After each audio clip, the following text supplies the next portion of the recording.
Indigenously developed P-15B stealth-guided missile destroyer ship INS Vishakhapatnam commissioned at the naval dockyard in Mumbai today. Defence Minister Rajnath Singh was also present on the occasion. Defence Minister describes it as a symbol of India's growing maritime prowess.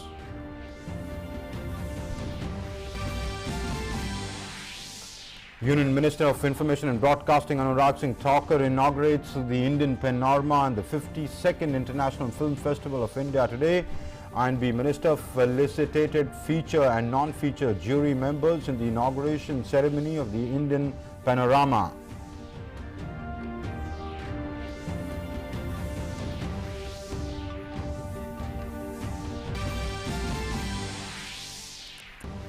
In Andhra Pradesh, rain fury leaves 24 people dead and over 20,000 shifted to relief camps. State government announces ex gratia of 5 lakh rupees each to the kin of those killed. In Tamil Nadu, Palar and Penayar rivers in spate. Inter-ministerial team is due to reach Chennai this evening on a 3-day visit to assess the situation. In international news, the Polish Prime Minister to hold series of talks around Europe on the border crisis with Belarus to meet with his counterparts from EU members Lithuania, Latvia and Estonia today. Poland expects the crisis to continue even as a minor fall reported in number of attempts by migrants seeking refuge inside EU. Anti-COVID measures protests in Austria, Netherlands, Australia and Croatia. Tens of thousands march in Vienna before the lockdown. Protesters turned violent in Netherlands. Several thousands in Australia take to streets protesting against COVID-19 vaccination mandates.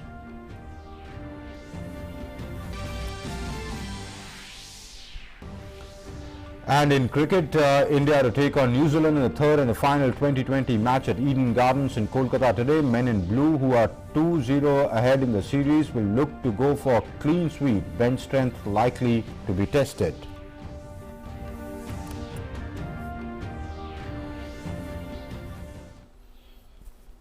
Hello and welcome to the news. I'm Amrit Pal Singh. Well, those were the headlines, and now our top story. The Indian Navy today commissioned its latest warship Vishakhapatnam, which is the largest guided missile stealth destroyer.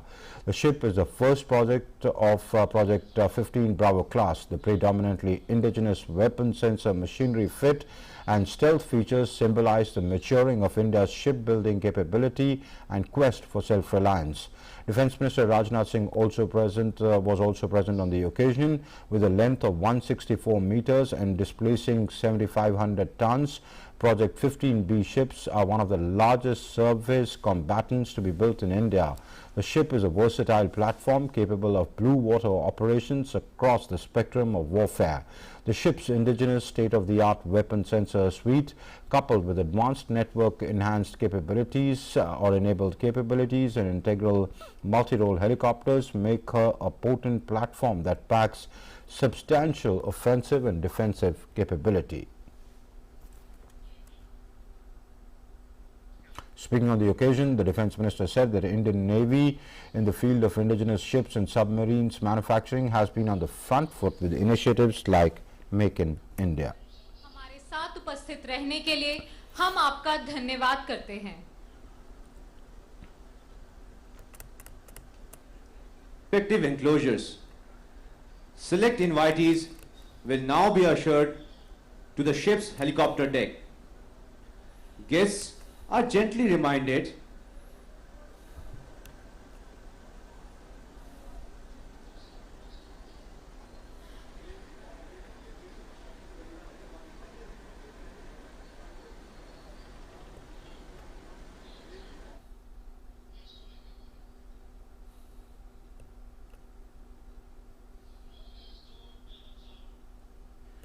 उल्लेखनीय है कि हमारी navy आत्मनिर्भरता के क्षेत्र में इंडिजिनाइज्ड ships और submarines की मैन्युफैक्चरिंग आदि में पहले से बहुत आगे रही है.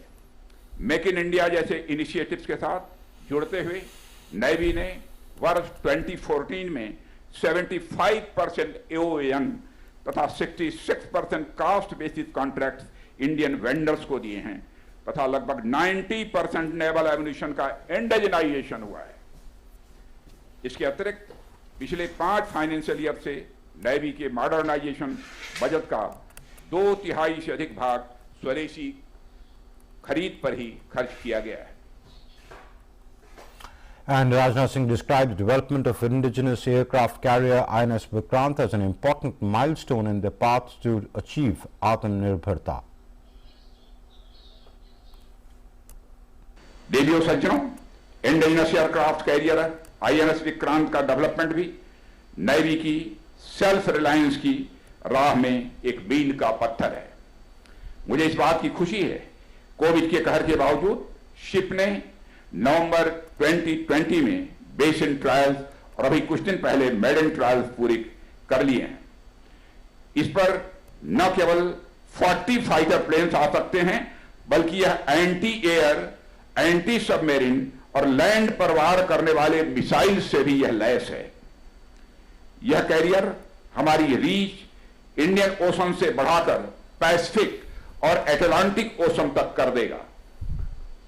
INS विक्रांत की कमीशनिंग न केवल नेवी के लिए बल्कि इंडियन डिफेंस हिस्ट्री में भी एक गोल्डन मूवमेंट होगा। The Defence Minister said that some irresponsible nations with their narrow partisan interests and hegemonic tendencies are coming up with wrong definitions of the UN Convention on the Law of the Sea. आज हम globalisation के युग में रह रहे हैं। व्यापार के क्षेत्र में प्रायः सभी राष्ट्र एक दूसरे पर निर्भर हैं। ऐसे में स्टेबिलिटी, इकोनॉमिक प्रोग्रेस और दुनिया के विकास के लिए rule based freedom of navigation, sea lanes की सिक्योरिटी इत्यादि पहले से कहीं अधिक महत्वपूर्ण हो गई है। 1982 के United Nations convention on the law of the sea, जिसे अनक्लॉक कहकर पुकारते हैं, इसमें नेशंस के territorial waters, exclusive economic zones और गुड ऑर्डर एट सी के प्रिंसिपल को प्रतिपादित किया गया है। पर इन प्रिंसिपल्स की मनमानी व्याख्या एक रूल बेस्ड मैरिटाइम ऑर्डर की राह में बाधा उत्पन्न करती है। यानी कुछ नेशंस ऐसे हैं, नेशंस क्या हैं, मैं उन्हें इररेस्पॉन्सिबल नेशन कहना चाहूंगा, जो अपने नैरो पार्टीजन इंटरेस्ट के लिए हेगेमोनिक टेंडेंसी से इन इंटरनेशनल लॉज की आए दिन नई नई अनुचित व्याख्याएं करते रहते हैं। व्यवस्था की दृष्टि से अनक्लास 1982 के नियम बहुत ही अहम हैं, पर उनकी मनमानी व्याख्या करके उन्हें लगातार कमजोर किया जा रहा है। यह चिंता का विषय है। Earlier, Defence Minister Rajnath Singh was given a guard of honour. The Chief of Naval Staff, Admiral Karambir Singh, Member of Parliament Arvind Sawant, Flag Officer Commanding-in-Chief, Western Naval Command, Vice Admiral R. Hari Kumar, Chairman and Managing Director, Mazagon Dock Shipbuilders Limited, and other senior civil and military officials of the Ministry of Defence were present during the commissioning ceremony.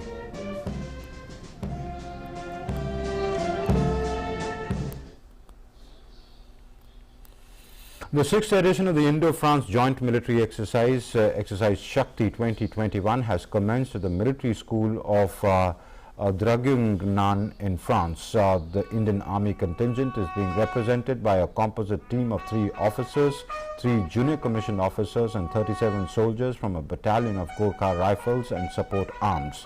The contingent, apart from joint training, went to visit Mazargues War Cemetery in Marseilles, where 1,002 Indian soldiers of the First World War have been cremated. The Indian and French contingents together presented a guard of honor and paid their homage to commemorate the valor of the fallen bravehearts. The training so far has focused on aspects of joint planning, mutual understanding of conduct of operations, and identification of coordination aspects required for jointly operating in a counter-terrorism environment under United Nations mandate. And now news from the 52nd edition of the International Film Festival of India, which is currently underway in Goa. Union Minister for Information and Broadcasting Anurag Singh Thakur today felicitated the feature and non-feature jury of members of the inauguration ceremony of the Indian Panorama section. First, the jury members of the non-feature category were felicitated. Director and producer of the opening film of the Indian Panorama non-feature, with the visionary directed by Rajiv Prakash, was felicitated. Later, jury members of the feature category were felicitated. Director and actor of the film Sem Kaur, the first ever Dimasa language film from Assam directed by Ami Barua, was felicitated by the minister. Speaking on the occasion, Anurag Singh Thakur said that efforts must be made to bring the regional cinema at the forefront. He stressed on making India a post-production hub, as we have the skill set to make good content in India. ये बहुत important है कि जो क्षेत्रीय है उसको राष्ट्रीय और अंतर्राष्ट्रीय कैसे बनाएं. And today that is possible. If you are creating the right content, then it is not restricted only to the regional language. It becomes national and international soon.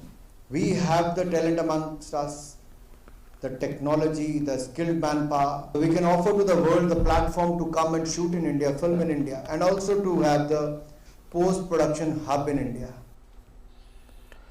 The Honorable Minister also felicitated the jury members of the 75 Young Creative Minds of India and later went on to felicitate the artists selected as Young Creative Minds of India. Addressing them, the Union Minister said that the first batch has been selected to get nourished and become the honor of the country. He also thanked the jury members of IFFI for their efforts in finding the best films to be screened at the festival.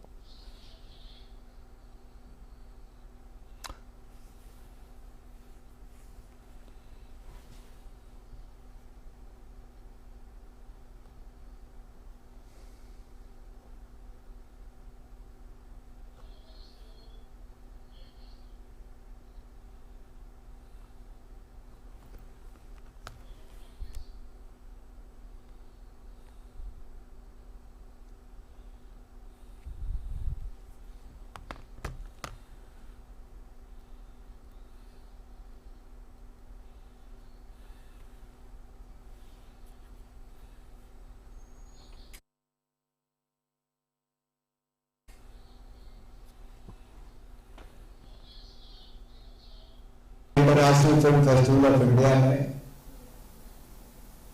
Bharat के उन युवाओं को जिनमें प्रतिभा हुनर की कोई कमी नहीं, केवल एक अवसर का इंतजार था और शायद आजादी का अमृत महोत्सव से सुनहरा अवसर क्या होगा उन 75 युवा क्रिएटिव माइंड्स को चुनने का, तराशने का, उनको निखारने का. पहले बैच की जिम्मेदारी बनती है कि वो सबसे अच्छा निकले, ताकि मेरे जैसे व्यक्ति जो और कदम इस दिशा में उठाना चाहते हैं, मेरा भी मनोबल बढ़े कि ऐसे ही और कदम हम भविष्य में उठाएं, ताकि आप जैसे युवाओं को आगे आने का आगे अवसर मिले. Further, Anurag Singh Thakur said that it's the right time to nurture new talent in the country. He also urged the young talent to engage with master classes to hone their skills. I think this was the right time to pick the right talent from across the country, and I'm glad the names which have been shortlisted, majority of them come from the small town and the cities. They come here and being selected because of their talent, and we are here to help them, nurture them through the master classes, and the master classes will be taken by the iconic names of the cinema and the film industry. And I'm sure they're going to learn and go back and produce and do what they want to do in the creative field. This is a new initiative, one of the many first which we started this year, and I'm glad that the youngsters are very keen to learn and perform in the coming years in the field of cinema. Talking about the Film Facilitation Office, he said that the facility will help filmmakers to chase their dreams and will help them conquer all obstacles they might face while production of their work.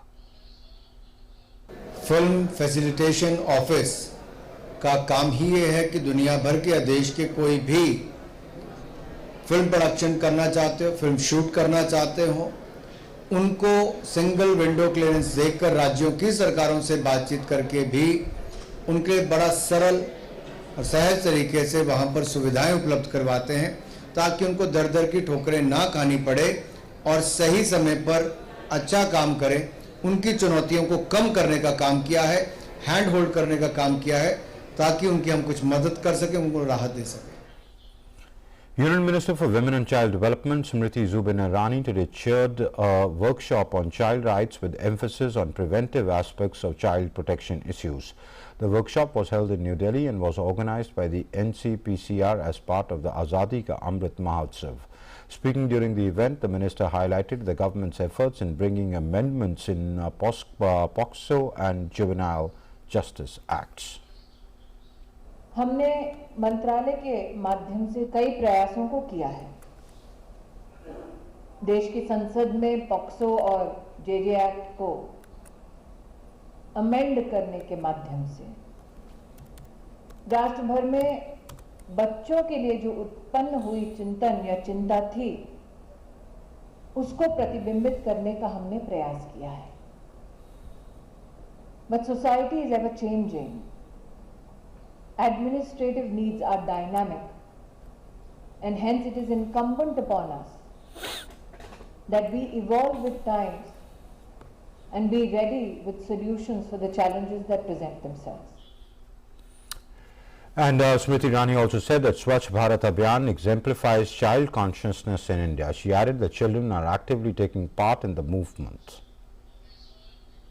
Our children are very conscientious when they know what they have to be alert to and from. और इसका सबसे सुनहरा उदाहरण, which is bereft of abuse or the negativity that comes with that narrative, is the Swachh Bharat Abhiyan. देश में कितने बच्चे हमने देखे जो दिवाली के पटाखे जलाने के बाद अपने आप, अपनी सड़क, अपने गांव, अपने घर को, अपने मोहल्ले को साफ करते हैं, क्योंकि एक राष्ट्रीय अलग जगी है स्वच्छ भारत अभियान की. And now some rain-related news. In Tamil Nadu, Pallar and Thin Peniyar rivers are in spate in northern part of the state owing to heavy rain in catchment areas, especially in neighbouring Andhra Pradesh. Many villages were isolated in northern districts, including Ranipet, Vellore, Tirupattur and Chengalpattu, as vast areas of farmland were submerged in waters and livestock washed away. A bridge near Madanur collapsed after the rapid increase in water level in the Pallar river, cutting off many villages in Tirupattur and Vellore. Water discharge was stepped up from the Pune and Pallar Anicut into Pallar over the past few days following heavy rain upstream. 11,000 people have been moved to relief camps in Panruti and Kodalur as 30 coastal villages were flooded. Meanwhile, a 7-member central interministerial team is due to reach Chennai this evening on a 3-day visit to assess the situation. The Tamil Nadu government has already submitted a memorandum to the centre seeking 2,079.86 crore rupees for permanent restoration work and 549.63 crore rupees for interim relief measures. In Andhra Pradesh, the last 3 days had seen one of the deadliest rainfall. Nellore received around 126 millimeters of rainfall in the last 5 days, whereas Chittoor received 160 mm rainfall. Kadapa and Anantapur districts received rainfall of 144 millimeter and 112 millimeter respectively. A total of 8 NDRF and 9 SDRF teams have been deployed in Chittoor, Nellore, Kadapa and Anantapur to carry out rescue and relief operations. So far, 64 people were rescued in these districts. Total 172 mandals are affected due to rains, 12 in Nellore, 46 in Anantapur, 66 in Chittoor and 48 in Kadapa. State government stated that 7 died in Anantapur, 4 in Chittoor, 11 in Kadapa and a total death toll is 24 and 17 people are still missing. Rains and floods have affected 23,994 people and 1,549 houses have been damaged with an estimate cost of about 5 crores. Around 612 big cattle livestock while 1,791 small livestock loss has been reported. A total of 243 relief camps have been set up and 20,923 persons were evacuated and 20,923 persons were accommodated in relief camps. Government also said that 2,33,450 hectares of agriculture crop and 19,644 hectares of horticulture crop got damaged due to heavy rain in the state. As immediate measure, government has released 7 crore rupees for relief operations in affected areas and to meet the expenses for providing basic amenities to people who are affected by heavy rains. Special assistance of 1,000 rupees per person and a maximum of 2,000 per family who are sheltered in relief camps was also announced by the government. And now an update from Rajasthan. As many as 15 ministers, 11 cabinet ministers and 4 ministers of state will be sworn in a short while from now. The oath ceremony for the new ministers will be held at Raj Bhavan in Jaipur. Earlier yesterday, all ministers in Rajasthan, Chief Minister Ashok Gehlot's government had tendered their resignations during a meeting at his residence in Jaipur.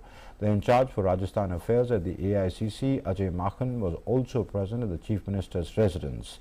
The clamour for cabinet reshuffle had been growing for the past several months, with a demand to accommodate supporters of Chief Minister Gehlot's former deputy Sachin Pilot, who had revolted against the Chief Minister last year.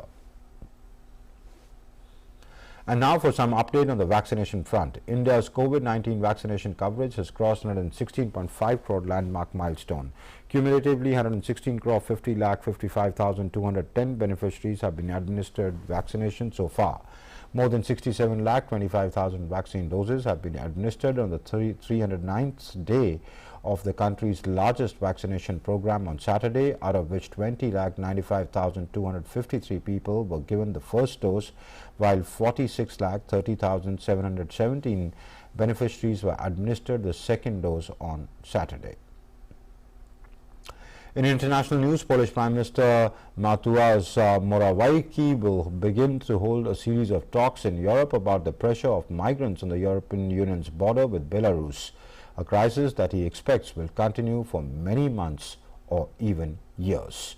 On a social media platform, the Polish leader said that the border crisis with Belarus is a very serious geopolitical situation and requires a lot of diplomatic effort. The Prime Minister said his first meetings today would be with his counterparts from EU members Lithuania, Latvia and Estonia, which have also been hit by the migrant pressure in recent months, though to a lesser degree. During the week, he is to travel to some other European countries which he did not name.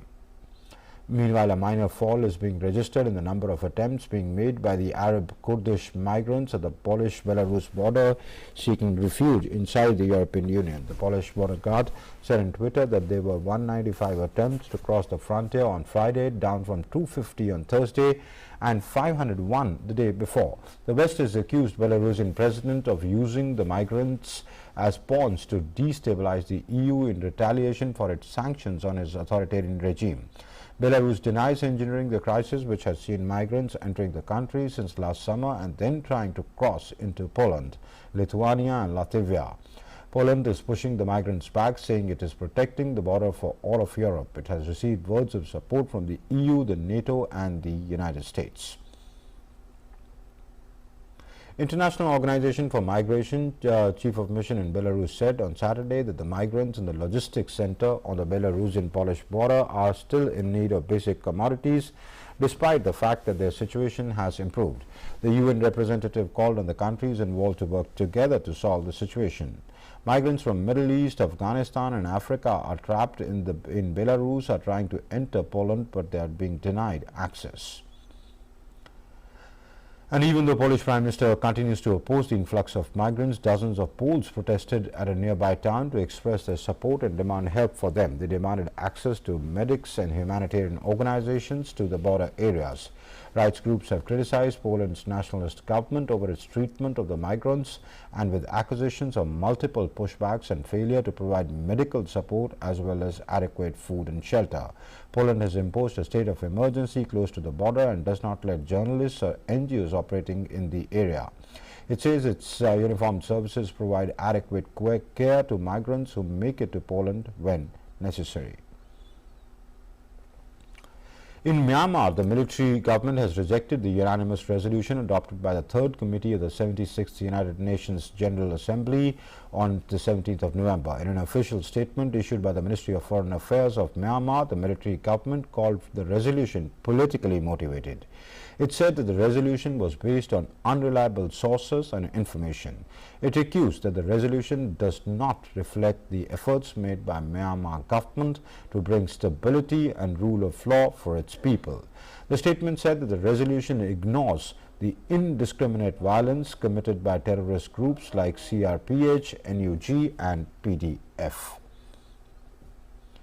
In Canada, several weather warnings have been issued for British Columbia in an atmospheric river approaches the north coast this weekend.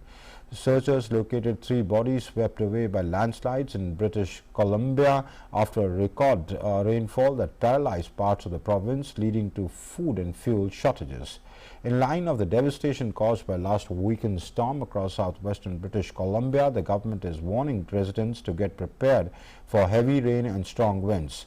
Environment and Climate Change Canada's weather alerts for heavy rain and flood watches for Haida, Gawai, Prince Rupert, Kitimat and surrounding communities. Members of the Canadian Air Force spent yesterday loading empty Griffon military helicopters onto massive Globemaster 3 transport planes as part of flood relief efforts. The helicopters were headed for Quebec City, where the Air Force said they would be loaded with supplies.